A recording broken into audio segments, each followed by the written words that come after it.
Let's go, girls. Welcome to Talk Wealthy to Me. I'm Michelle Taylor, founder of Women in Wealth. From breaking money myths to building wealth and achieving financial freedom, we're here to empower you to create your own path. Talk Wealthy. Now, join the conversation and let's change the way women think and feel about money. Okay, ready? Hi, ladies. Welcome back to Talk Wealthy to Me. I'm your host, Michelle Taylor, and as always, I am so glad you're here. Okay, so for any of you that are following, which I hope is all of you, Women in Wealth on Instagram, I shared a post about habits of women that are never broke.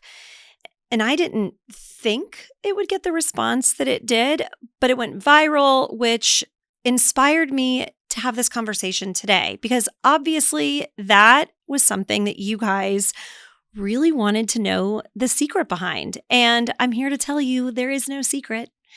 It is so easy, and anybody can do the things that we're going to talk about today. I hope that encourages you, because it's not difficult. You just have to know where to start. And that's what this is all about, right? Okay, so 6 habits that women who are never broke are thinking about. And I can tell you, as somebody who used to be broke all the time and now isn't, it's not something that you think about every single day and it, drives how you show up. It truly is something that is so ingrained in my habits on a daily, weekly, monthly, annual basis that I don't have to think about it. And I think that that is the secret sauce. With that being said, we're going to go over each of these things because it's something that a lot of women are probably quietly worrying about and not saying out loud. But the fear of actually being broke is terrifying. And I don't know if guys feel the same way. I know that they're so hyper-focused on returns and, invest different because of that. And women are the same. But I think that every woman I've ever talked to about this has a very quiet, innate fear of what if it all goes away and I'm broke? And that's terrifying. Let's make sure that we're never in that position. And listen, it's not just the women that are making millions of dollars a year or that have trust funds or inheritances or, oh my God, winning the lottery. And yes, they are thinking about this stuff too. But the women that have it all figured out and are making enough that they aren't worrying are secretly worrying because they're not as far removed from broke as others are. So this applies to all of us. And I know the winning the lottery thing is funny, but those people lose money as soon as they get it. So often we all hear the story, right? So it's important to put the things in place that once you get there, you don't ever slide back. And I'm going to say this really quickly because it is so bizarre, but my husband actually won like $20,000 on a scratch off. And when he called to tell me, I thought he was lying, obviously. And this was like 4 years ago, but it was so funny to watch the reaction because I was the one that actually said, well, how much of that 20,000 do I get to have fun with? And he was the one that said, I'm going to put this towards buying a new truck. And we met in the middle. He gave me a little bit, but it was fun to think about found money and spending it. The difference here is once you consider yourself a woman who's never broke, it's not uncommon to have a little bit extra money. So it isn't as exciting to buy something big. And that's what we want to do. So let's talk to all of you all, the ones that want to be seen as a woman who always lands on their feet, one who is always calm and not panicked when money comes up or when they're making a financial decision or figuring out where they're going to stay when they travel. All of these things that you can go one way or another. And it doesn't mean that they're flashy. Maybe they are, maybe they aren't, but they're steady, they're secure, and always seem in control. And that's what we all want, regardless of what your definition of wealth or success is. And the truth is, it doesn't happen by accident. Very rarely does it come by winning a scratch-off lottery ticket. But that is also encouraging because we can make sure that we're in control and that we become her. So let's not rely on luck. Let's rely on habits. And what those 6 habits are that I see over and over again in the women that I'm talking to as they're building wealth sustainably and keeping it is very simple. And I think that you're going to be surprised by that, but I hope it also encourages you. And also keep in mind that you don't need to do all of these 6 things perfectly. I myself still struggle. I've talked about this before, but I still like to shop and spend money in ways that when I'm putting on my wealth manager hat may feel not necessary. So it's a work in progress. Just do your best and start. Okay, so habit number 1, girls, you have to track your money. The first habit of any woman who is never broke is this. She tracks their money, and it's not because, and I'll say I or we love spreadsheets. In fact, I hate all of that on a personal level, but I'm obsessed with numbers. I want to know what's happening because it allows me to know that I'm in control. Awareness is what creates power, and that power is going to resonate in this part of your life, but also trickle into other parts. And once you have a taste of that power, you won't want to be without it. And you're in control of that. Tracking your money simply means that you know what's coming in every month, whether it's a paycheck or whether it's dividends or interest from a private credit note that you hold. You know what's coming in, you know what's going out. And when it is going out, you know where it's going. A lot of women avoid this because they're afraid of what they'll see. They are going to beat themselves up like we all do, like I still do, even though I know I can afford something and I swipe that card. There's still times where I go out and feel like shame, like I shouldn't have done it. I should be doing that in a way that's going to benefit my kids or my family or my business. But you have to stop feeling the shame. You also may not be looking because you are going to judge yourself against something you've seen on social media or what your friend is doing and feel like it is just confirmation that you're behind. And that's not good because you are not running this race against anybody else. It is against yourself and what you want to become. They're also avoiding this because it's easy to say, I'm not going to look and I'm going to start once I make more. But here's the truth. You can't grow what you're not looking at. You have to understand the dynamics of the money that's coming into your house and going out. So tracking, it's not about judgment. It's about clarity. And whether you're checking it daily or weekly or monthly, obviously there's schools of thought around all of that. I used to check it obsessively, daily. Now I don't, because sometimes it just created one more thing I needed to do. And I've worked really hard from being that 26-year-old girl that was spending money I didn't have to where I'm at now. So I don't have to check in as frequently as I used to, but do what feels good to you. So whether you're using an app or a spreadsheet or a pen and paper, which is always my favorite, remember that the woman who is never broke, well, she knows exactly where her money is going and what it's doing down to the dollar. Habit number 2 is to pay yourself first. And this is one of the most powerful and the most ignored, in my opinion. I think that when you think about paying yourself, you think about, well, I don't own a business, and that doesn't matter. You want to think as your personal finances as a business. You want to think about saving or investing or paying something down or putting money towards a goal before you're spending frivolously. And women who are never broke, they're not waiting to see what's left because, let's be honest, usually there's nothing left.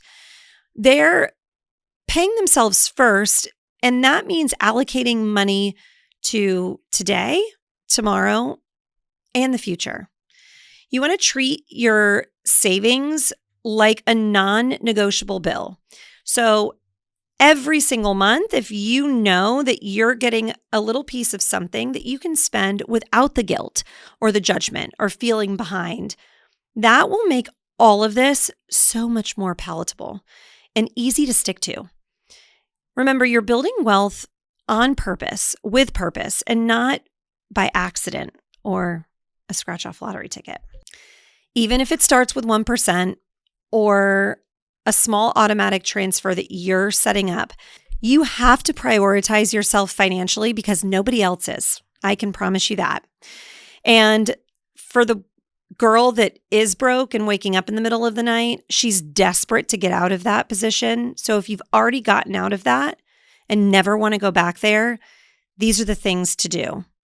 This habit alone will completely change the trajectory of your financial life. So whether you're paying yourself $100 to treat yourself to Starbucks or $1 million if you're me, because I go every single day, just pay yourself something. If it's bigger, if it's $1,000, $5,000, it doesn't matter. Just pay yourself first. And I have to say this because I work with so many business owners. Ladies, if you're an S Corp, you got to pay yourself. Make sure you're paying yourself a salary. That is critical, not just for me or for you, but the IRS. Pay yourself. Habit number 3 is an easy one. And if you've been listening, you know that on social media, I said create a budget.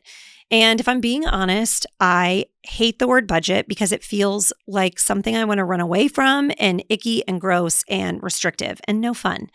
And I don't know about you, but we all work really hard to build this life. I want it to be fun. I call it a spending plan. Call it what you want, but build the parameters.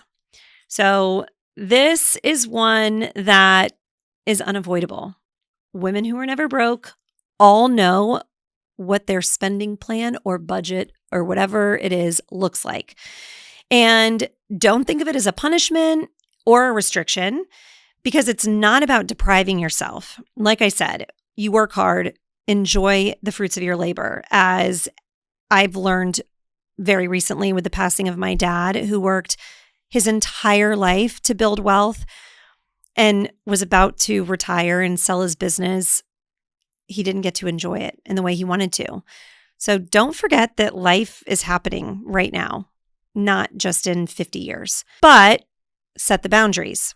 So if you have this in place, your money, well, it knows exactly where it's supposed to go because you've told it, and it's not wondering what it's supposed to serve, what purpose is there for it. A good spending plan is going to reflect your income. It is going to adjust with your life and the things that come up. It's going to give you permission to spend without guilt and have fun.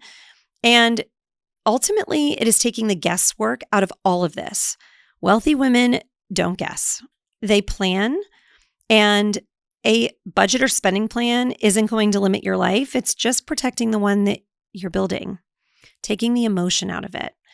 And habit number 4, I feel like it's beating a dead horse, but this is why we're here.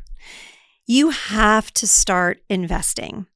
This is where long-term wealth is actually built. It's not built with saving. In fact, I've never met anybody that saved their way to true wealth, because true wealth means that your money is working while you sleep and paying you in mailbox money or dividends or something like that. So women who are never broke are investing, every single one of them. And a savings strategy is protecting you.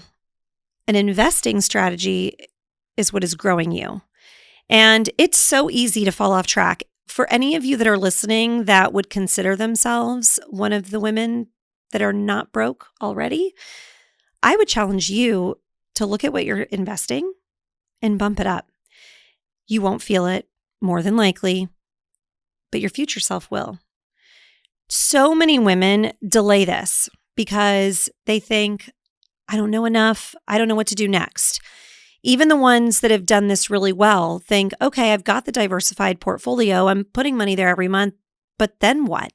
And you guys, there's so many other things to do. And that's where the education and the mentorship and the relationships with someone like me start. There's a million tools out there. Make sure that you've got as many of them as possible in your toolbox, because if you're thinking that you're going to mess it up, or you're thinking you're going to start later, or you're thinking you've already done what you know and don't want to do what you don't, that's what's going to stop you from getting to the future that you're desperately chasing. And I want you to hear this part clearly. I say this all the time. You do not need to be perfect to start investing. You need to be consistent. Time in the market matters more than timing the market. And timing the market is impossible no matter what anybody will tell you. You want to make sure that you are investing consistently and without fail. If something happens and you need to lower that amount, like you have a baby or you're getting married or you have a big trip, fine, that's fine. Lower it, but don't stop doing it. Investing is how women close wealth gaps. It's how your money starts working, hopefully way harder than you are. You don't build wealth by working harder. You build it by letting your money work and work as hard as it possibly can. Habit number 5 is setting financial goals. So this one is really just all about direction. Women who are never broke, they're setting financial goals. And sure, those may look different. Maybe it's not paying down debt, or maybe it's not making sure that you have enough in savings. But everyone, or at least most of the women that are beyond that, were there. They remember how it feels. And the habit is what they carry forward and not the guilt. And that's what I want you all to do. So make sure that your money has a goal, because without it, it disappears. And I can speak to this personally. I see it every day. And oftentimes what happens is women who have enough but still want to get more, well, they're the ones that swipe a lot easier and make some willy-nilly, loosey-goosey financial decisions. And that's okay a few times. But when it becomes a habit, well, then that's a whole different conversation. So everybody needs to make sure that their money has a goal, because without it, it disappears. And you always need to remember what you're working toward. You need to remember what you're saving and why. And you need to remember and keep in crystal clear vision in your front of your face, on your mirror, on your computer screen, your home screen, whatever it is, what that next milestone is that you're working towards. So whether it's an emergency fund or paying off debt or investing in those milestones, or maybe it's a lifestyle goal that's tied to freedom and flexibility, which is where all of this becomes a lot more fun. You have to remember that goals are what turn money into something, and that is something that you react to. So it becomes something that you lead. Without goals, money is really emotional. And with goals, money is just a tool and something that you think through strategically. That's the difference maker. Take the emotion out of it. It's just numbers and it's just math. The last habit is to review all of this stuff and review it often and regularly. You can't set it and forget it when it comes to finances. Certain things you can, but the overall picture needs to be something that you're thinking about. Women who are never broke are reviewing their finances regularly. They're not avoiding the check-ins. They're not waiting for a crisis. They're reviewing their income, their expenses, any new debt, their savings. Is it still enough? Is it too much? Their investments. How can they diversify or increase what they're doing? And any upcoming costs, big trips, weddings, kids going to college, a drop from a fashion designer that they love, whatever it is, there are always things upcoming that they need to plan for. Not because something is wrong, but because again, it all goes back to staying in control. And I think that that is what I remember most, is feeling so out of control when it came to money, feeling like I didn't know how to make more, how to learn my way out of it. And it terrifies me to ever go back there, as I'm sure it will for so many people listening. Ignoring your money doesn't make it better. Just pop the hood and look. Reviewing it does. It immediately gives you a sense of peace. I can't tell you the times I've talked to clients that say, I was scared to look and then I did and I slayed the dragon. Slay the dragon. Just look. Wealthy women who are never broke are checking in, even when it's uncomfortable. And that's it, you guys. Those are the 6 habits. For women who are never broke and for who you want to be, they're easy. They're nothing that you need a college degree to do. They're things that you can start doing today or at the very latest tomorrow. They're not flashy habits. They're not complicated, but they are intentional. And here's what I want you to remember. You don't need to master all 6 of them today, although I would be really excited if you did. But that's just setting yourself up again for unrealistic expectations. You don't need perfection. You just need to start. Pick one or a few, build it, let it compound. And remember, you can always add to it. So, because women who are never broke might be lucky, but that's not why they're never broke. They're never broke because they're intentional. And how you do one thing is how you do everything. Be intentional with your finances and everything else will fall into place. If you're ready to take the next step, whether it's learning the basics, getting clarity, or building a real financial plan, you know you don't have to do it alone. You have resources out there, and if you don't know where to look, that's what I'm here for.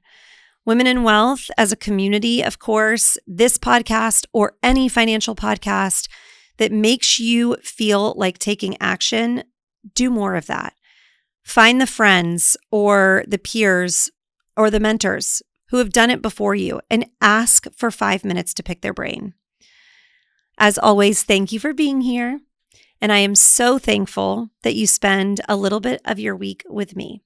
And with that being said, I'll see you next week, and let's continue to change the way women think and feel together.